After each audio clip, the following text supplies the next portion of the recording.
Bienvenue sur la review de l'épisode 7 de koh les armes secrètes. J'ai la patate, j'ai le smile, j'ai tout ce qu'il faut pour faire une review. J'ai même le soleil dehors parce qu'il fait un temps magnifique. Ça met du baume au cœur. Et, euh, et franchement, voilà, j'étais très content de regarder hier soir cet épisode 7 qui a mêlé plein de choses dans ce jeu que l'on adore en fait. Et tous les fans de cette émission ont dû se régaler hier soir parce que c'était juste un épisode, mais dantesque quoi. C'est un épisode qui restera dans les meilleurs épisodes de koh pour moi, puisque nous avons tout eu dans cet épisode. Voilà, j'y reviendrai en détail par la suite en fait.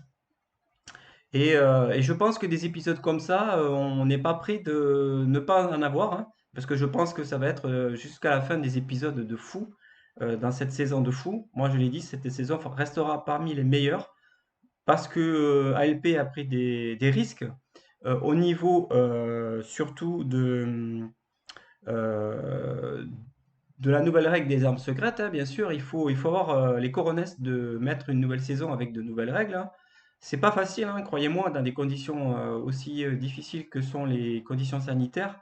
Et mettre en plus en place de nouvelles règles comme les armes secrètes, faut de l'audace et il faut avoir la prise de risque. Et je tire mon chapeau vis-à-vis de ça.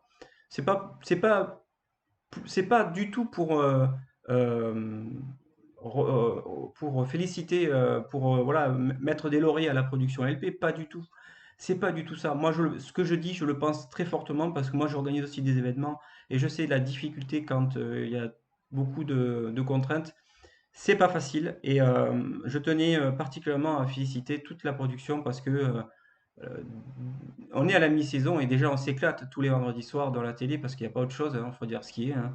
Koh c'est la meilleure émission pour moi qui existe de toute la semaine. Peut-être Pékin Express est aussi une émission qui fédère beaucoup de fans, hein. Mais koh voilà, cette année, c'est juste extraordinaire, quoi. Et dès le départ, hein, on a vu que c'était dès le départ. Alors peut-être qu'il y a eu un épisode, il y avait eu un épisode qui était moyen, mais c'est normal. On peut pas avoir une saison complètement folle avec que des épisodes de fou. Tous ceux qui critiquent, bien sûr, ils ont le droit de critiquer, hein, d'apporter leur analyse, mais il faut pas s'arrêter à ça. Il faut pas s'arrêter à ça. C'est un jeu extraordinaire. Voilà, on peut que ne féliciter cette production de nous faire voyager dans des conditions qui sont actuellement hyper difficiles.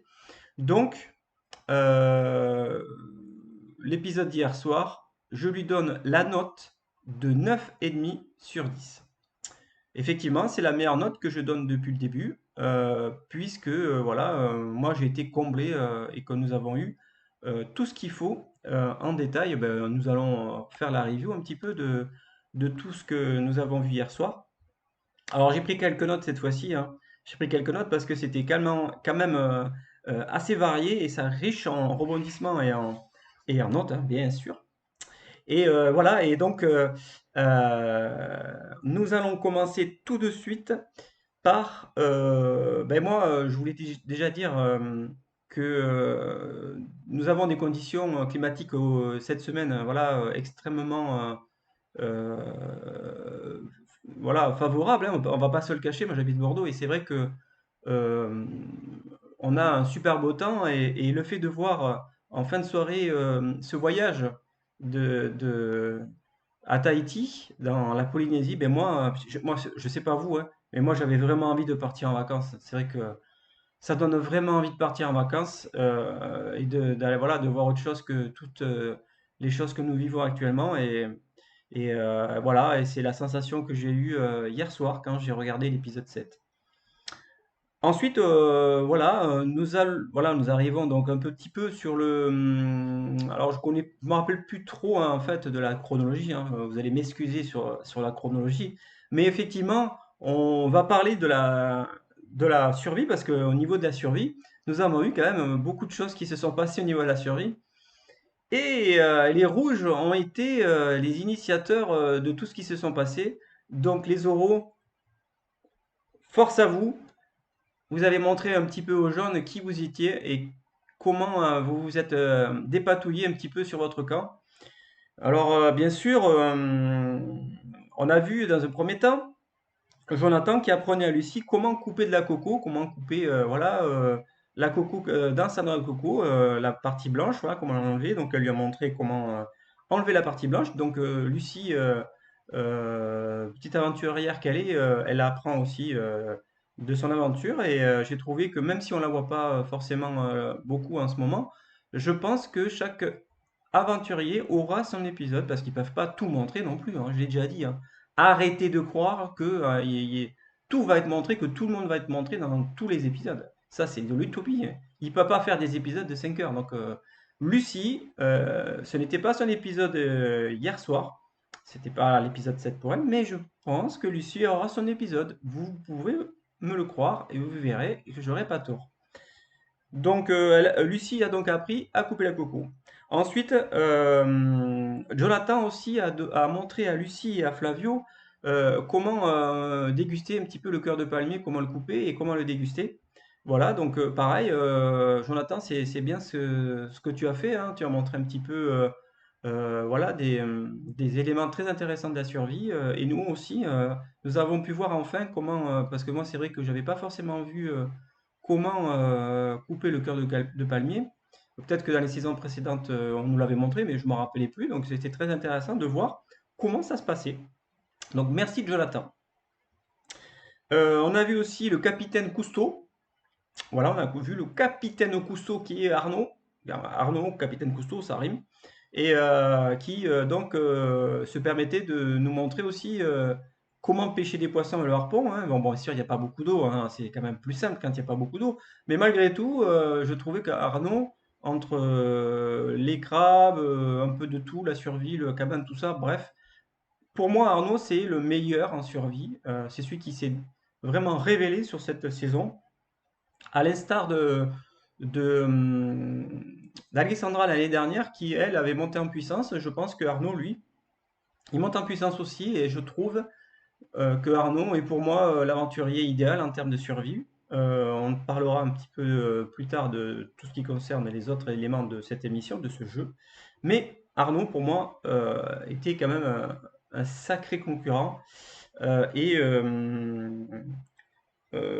j'avais dit, voilà, j'avais juste aussi une petite, j'avais aussi une petite remarque aussi à faire.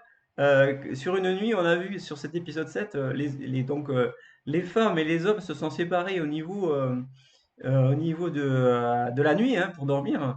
Et on voit vraiment c'est les hommes. Et à un moment donné, on voit un gros plan sur les hommes et on voit qu'ils ronflent. Putain, ça déconne. Il y en a certains, ils ronflent fort, hein. Donc, je comprends que les femmes n'aient pas voulu faire lit commun avec les hommes. Je pense que il y en a certains qui ronflent fort. Voilà. On a vu aussi en termes de survie, et ça rejoint un petit peu ce que j'ai dit tout à l'heure. On a vu aussi Arnaud qui, lui, se contentait pas d'avoir une mauvaise humeur sur cette journée. Et pour lui, la pluie, il a pris dans le bon sens où c'était en termes de purification, hein, voilà, il a pris une douche, une bonne douche, ça lui a fait du bien. L'eau douce, c'est très bon pour la santé, et il l'a bien compris, et il l'a bien pris. Et c'est comme ça qu'il faut prendre un petit peu cette aventure, sinon le moral, eh bien, il tombe à zéro. Et arrive le moment où on est sur le camp des jaunes, hein, bien sûr. C'est pas la première fois qu'on arrive à cette finalité. Le camp des jaunes est complètement inondé. Alors là, c'était la catastrophe, hein, complètement inondé. Bon, c'était pas la première fois, parce qu'ils avaient déjà eu un problème sur les premiers épisodes. Ils n'ont pas bougé, hein, ils n'ont pas bougé leur camp. Et donc ben là, une pluie battante et une pluie forte a fait que ben, toute la plage était inondée. Et là, les rouges, félicitations aux rouges, puisque ce sont eux qui ont pris la main sur la construction de la cabane. Voilà, bien sûr à l'écoute des jeunes, hein, mais ils étaient à l'écoute des jeunes.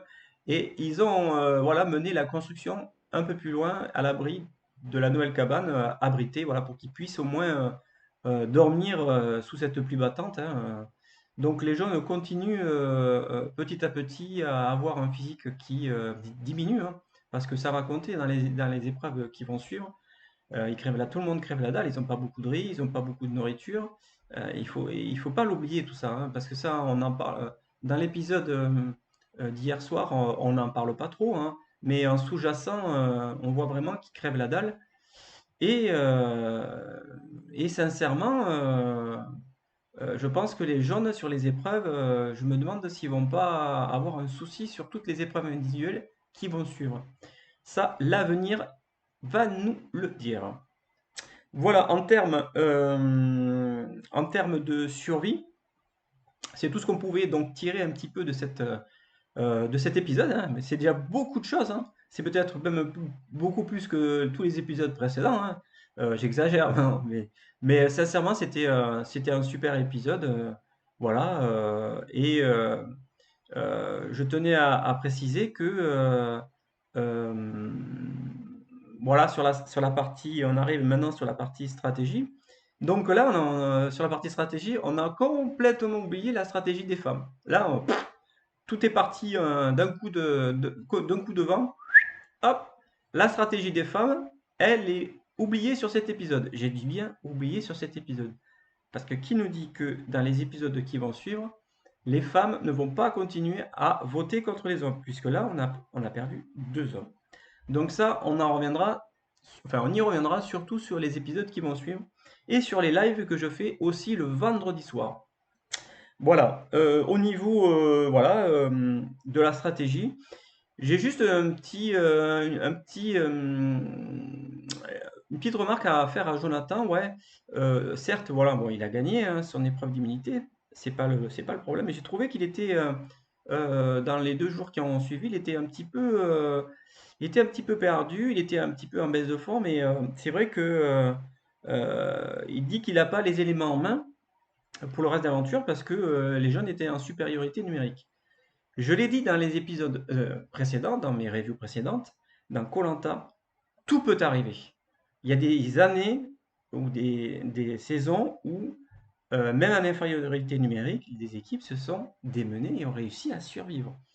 Donc il ne faut jamais baisser les bras. Dans cette aventure, en termes de morale, il faut toujours aller de l'avant. Toujours.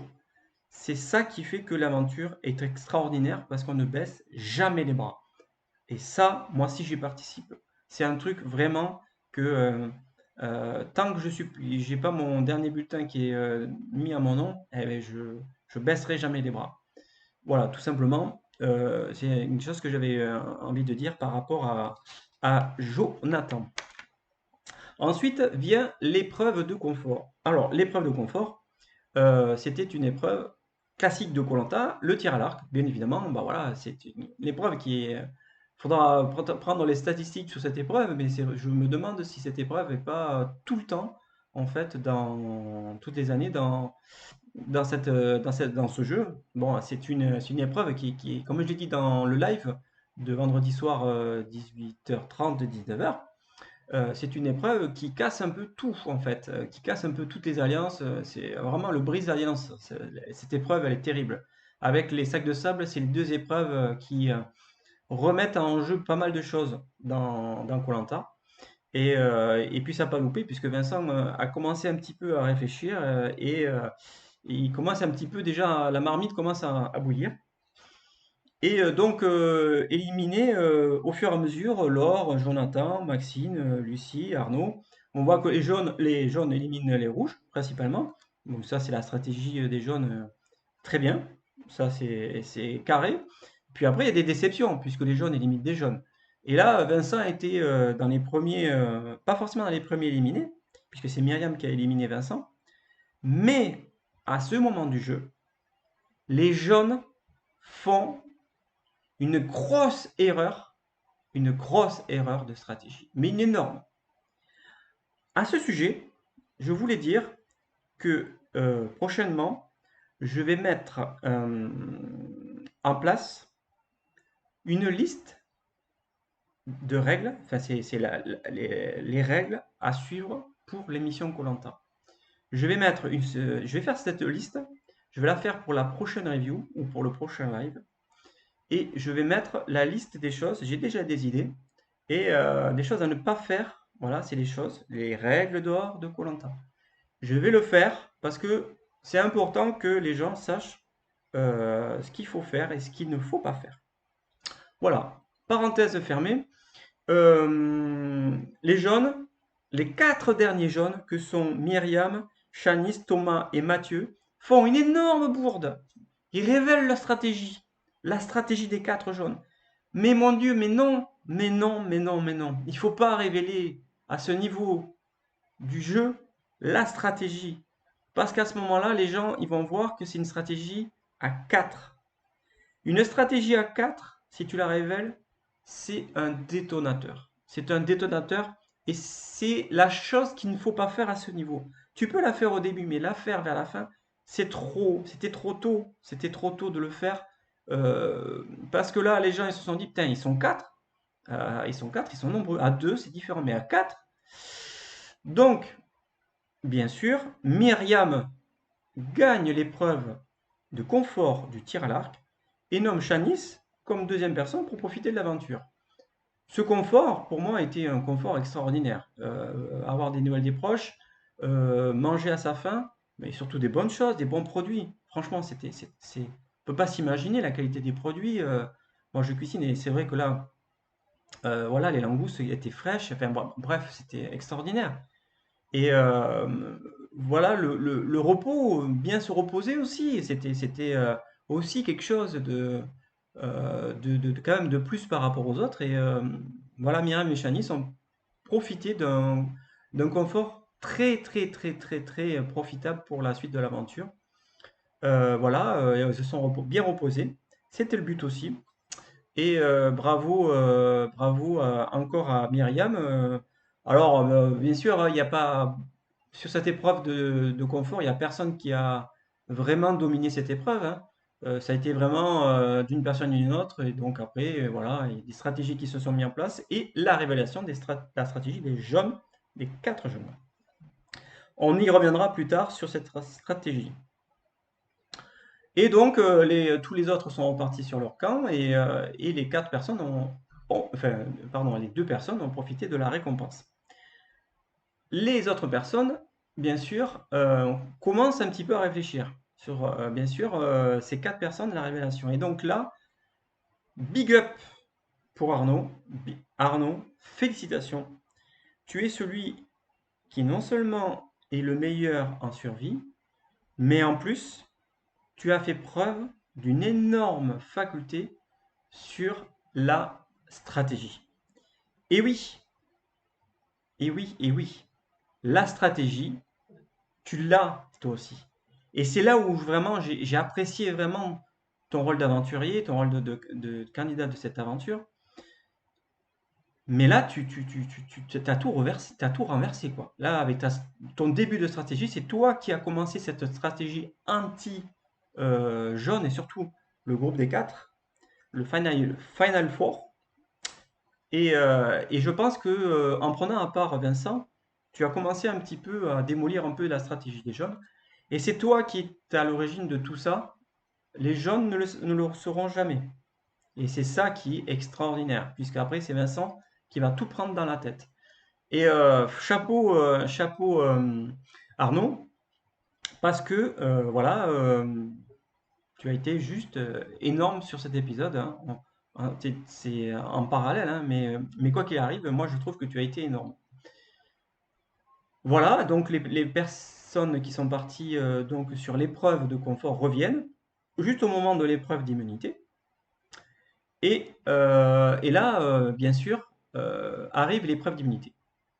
ALP a fait un, un changement. Peut-être qu'il est de dernière minute, on ne le saura jamais, on s'en fiche de toute façon, c'est la règle. Le dernier qui arrive sur le trapèze, bien sûr, gagne l'épreuve d'immunité.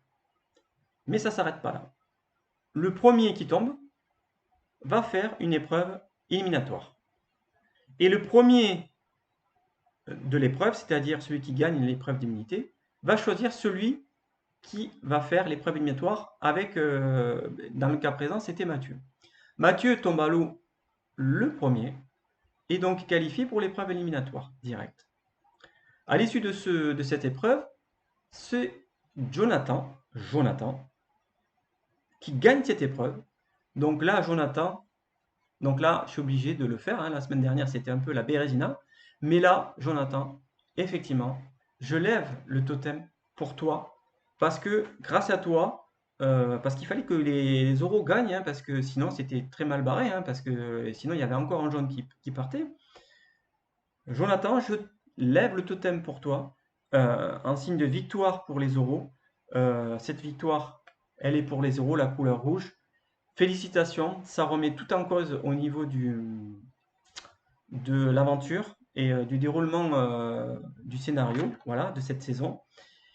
Et donc Jonathan hésite entre Myriam et Thomas. Et finalement, après la pub, on apprend que Jonathan choisit Thomas pour affronter Mathieu sur une épreuve d'équilibre, de puzzle et voilà, bon, un peu le mélange de tout, hein.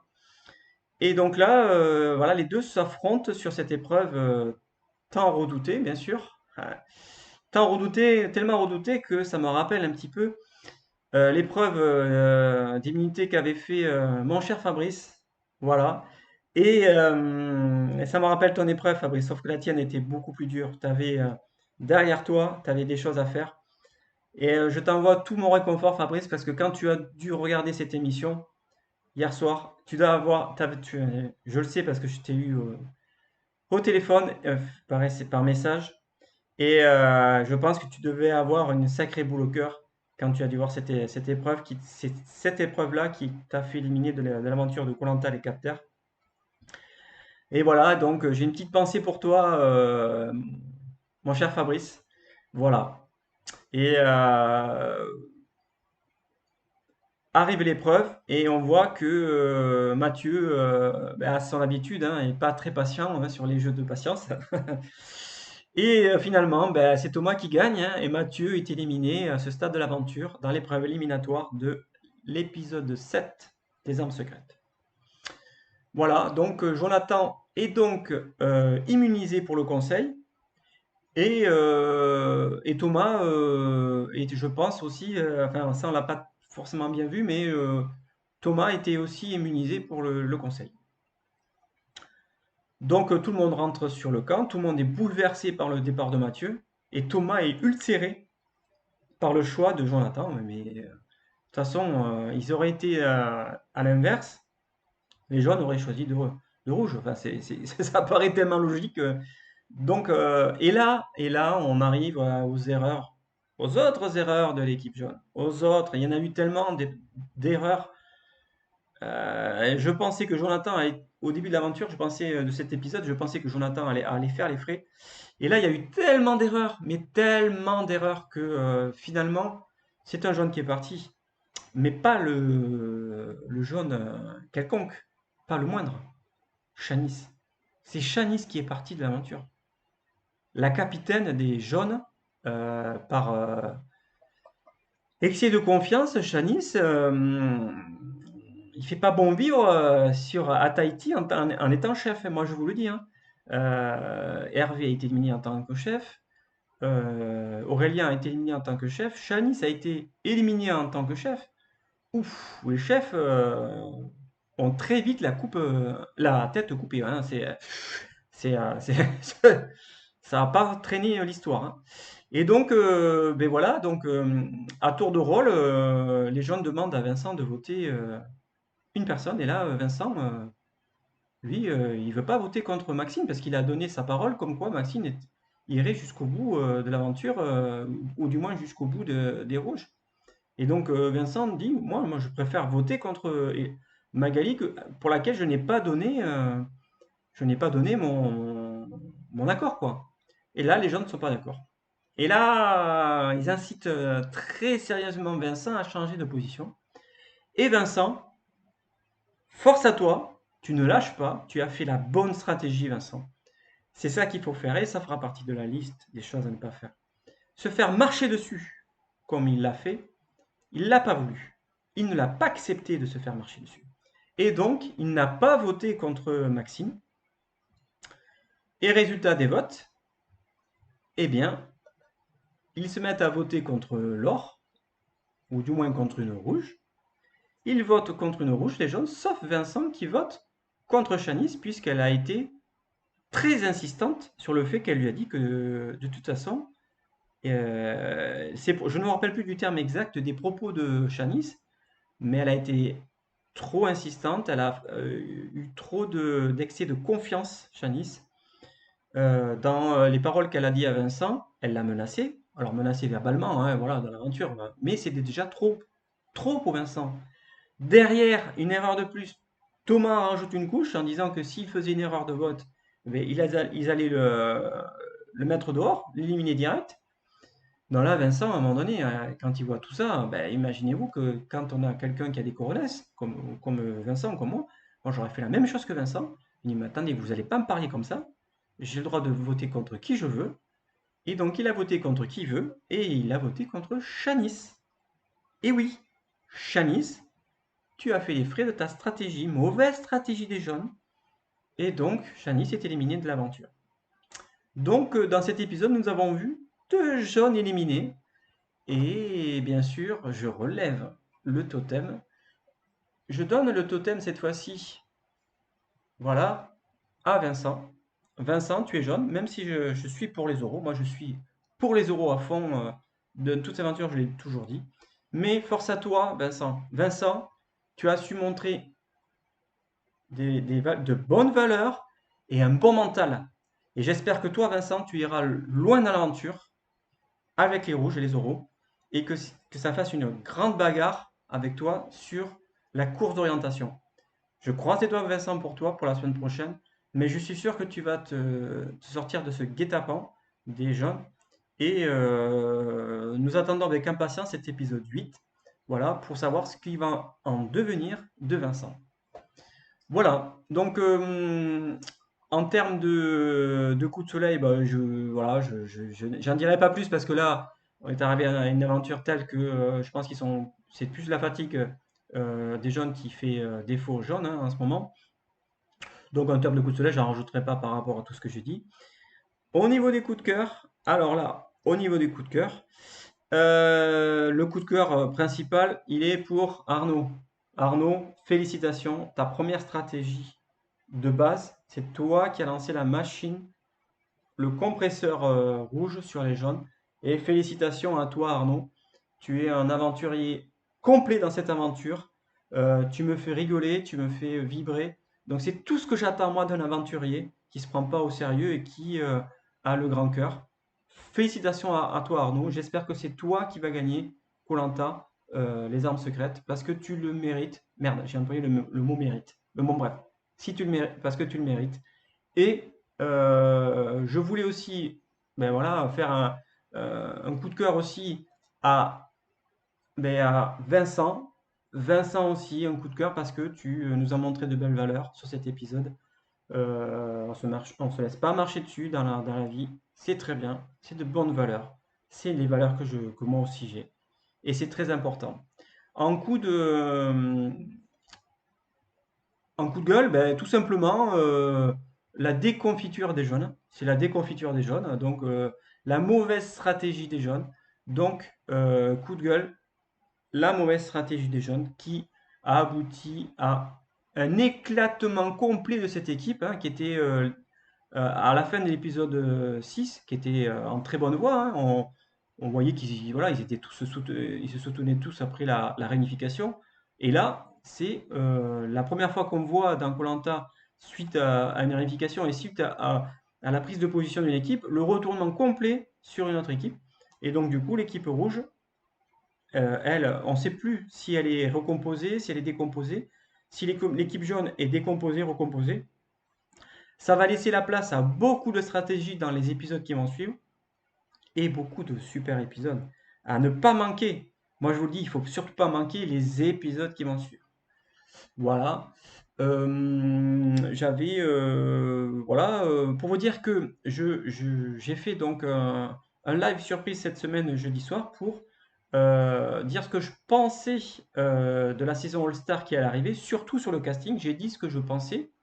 Voilà, donc n'hésitez pas à aller voir le replay du live, il est très intéressant. Vous allez voir ma position vis-à-vis des candidats et de surtout d'un seul candidat qui, voilà, qui m'a plu énormément, hein, Phil. Pour moi, il restera pour moi ici, dans le cœur, et j'espère que Phil gagnera cette aventure des All-Stars. On en reparlera dans les futures reviews, les futures vidéos qu'on va faire.